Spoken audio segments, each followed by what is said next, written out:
오늘 저희가 살펴볼 12월 15일자 기자를 보면서 정말 흥미로운 질문 하나가 떠올랐어요. 왜 갑자기 남북한 국경이 이렇게 조용해졌을까 하는 겁니다. 불과 몇 달 전만 해도 케이팝의 동물 울음소리까지 뒤섞여서 잠 못 이루던 곳이라는데 말이죠. 오늘 이 고요함의 정체를 한번 파헤쳐 보겠습니다. 네, 그 고요함이 사실은 이재명 정부의 대북 정책이 던지는 아주 복잡한 질문을 담고 있습니다. 이 기세를 쭉 관통하는 핵심은 이거더라고요. 북한 정권하고 대화를 좀 해보려고 북한 주민들한테 열려있던 몇 안 되는 정보 창구를 닫아버리는 뭐랄까 좀 역설적인 상황이 벌어지고 있다는 겁니다. 역설적인 상황이다. 이 고요함이 얼마나 극적인 변화인지 좀 실감하려면 기사에 나왔던 그 대동리 주민분 이야기부터 잠깐 해야겠네요. 김창환 씨요. 윤석열 정부 때는 밤마다 귀마개를 하고 주무셔야 할 정도였다고요. 네, 맞습니다. 남쪽에선 K-팝이랑 뉴스를 크게 틀고 그럼 또 북쪽에선 그걸 방해하려고 동물 울음소리 같은 걸로 맞대응을 하고 와, 정말 잠 못 드는 밤이었겠어요. 그야말로 소리 전쟁이었던 거죠. 거기에 이제 활동가들이 날리는 전단 풍선, 또 북한이 맞대응으로 보낸 그 오물 풍선까지 더해지면서 국경 지역 주민들의 불안감은 정말 최고조에 달했고요. 바로 그런 극심한 긴장 상태가 지금의 이 평온함과 아주 극명하게 대비되는 배경입니다. 그런데 이재명 대통령이 취임하자마자 딱 이 확성기부터 껐다는 거잖아요. 그랬더니 북한도 며칠 만에 조용해졌고요.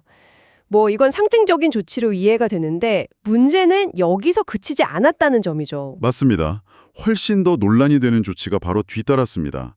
바로 국정원의 대북 라디오 방송을 중단시킨 겁니다. 이게 2010년 이후 처음 있는 일이었어요. 2010년 이후 처음이요? 네, 이게 왜 중요하냐면 확성기는 사실 국경 일부 지역에만 들리잖아요.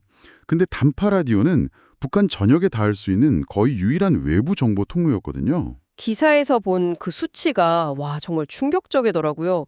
트럼프 행정부가 미국의 대북 방송 예산을 삭감한 거랑 또 맞물려서 지난 5월 이후로 북한으로 들어가는 외부 라디오 방송 시간이 무려 80%나 줄었다고요? 네, 80%입니다. 80%면 이건 거의 모든 정보가 차단되었다고 봐도 무방한 수준 아닌가요? 그렇죠. 북한처럼 인터넷이 자유롭지 않고 또 전력 사정도 아주 열악한 곳에서 그 배터리로 작동하는 작은 라디오는 외부 세계랑 연결되는 생명줄이나 다름없습니다. 그런데 그 생명줄이 거의 끊어져 버린 셈이죠. 대통령실의 해명은 라디오가 구식이고 낭비다 이랬다는데 솔직히 북한 주민들이 유튜브를 볼 수 있는 것도 아니잖아요. 좀 설득력이 떨어지는 것 같아요. 기사에서는 이 조치의 진짜 의도를 뭐라고 분석하고 있나요? 결국 김정은 위원장을 협상 테이블로 다시 끌어내기 위한 일종의 성의 표시다, 이런 분석이 지배적입니다. 기사에 인용된 한 전문가 말을 빌리자면 상황 악화를 막기 위한 작은 신뢰 구축 조치를 찾는 과정이라는 거죠. 일단 시끄러운 것부터 끄고 대화를 시작해보자는 그런 유화적인 제스처의 셈입니다. 일단 좀 조용히 하고 얘기 좀 해보자 이런 신호군요. 하지만 그 제스처가 과연 통할까? 여기에 대한 의문도 있잖아요. 북한은 이미 중국, 러시아라는 든든한 뒷배가 생겼고 굳이 남한의 제스처에 반응하기보다는 미국과의 직접 담판을 기다릴 거라는 분석도 있고요. 정확합니다. 그래서 이 전략이 과연 효과적일지는 지금 누구도 장담할 수 없는 상황인 거죠. 오히려 북한 정권에만 좋은 일을 하고 외부 정보를 정말 갈망하는 주민들만 더 고립시키는 결과로 이어질 수 있다, 이런 비판이 나오는 이유이기도 하고요. 정리해보니까 정말 복잡한 그림이네요.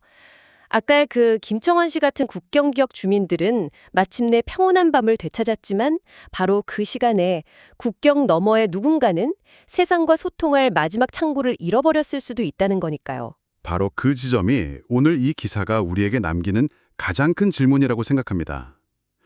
눈에 보이는 국경의 평화와 눈에 보이지 않는 정보에 대한 권리. 당신이 생각하기에 이 두 가지 가치의 무게를 우리는 어떻게 재어야 할까요? 그리고 이 둘은 정말로 양립할 수 없는 것인지 한 번쯤 깊이 생각해 볼 문제입니다.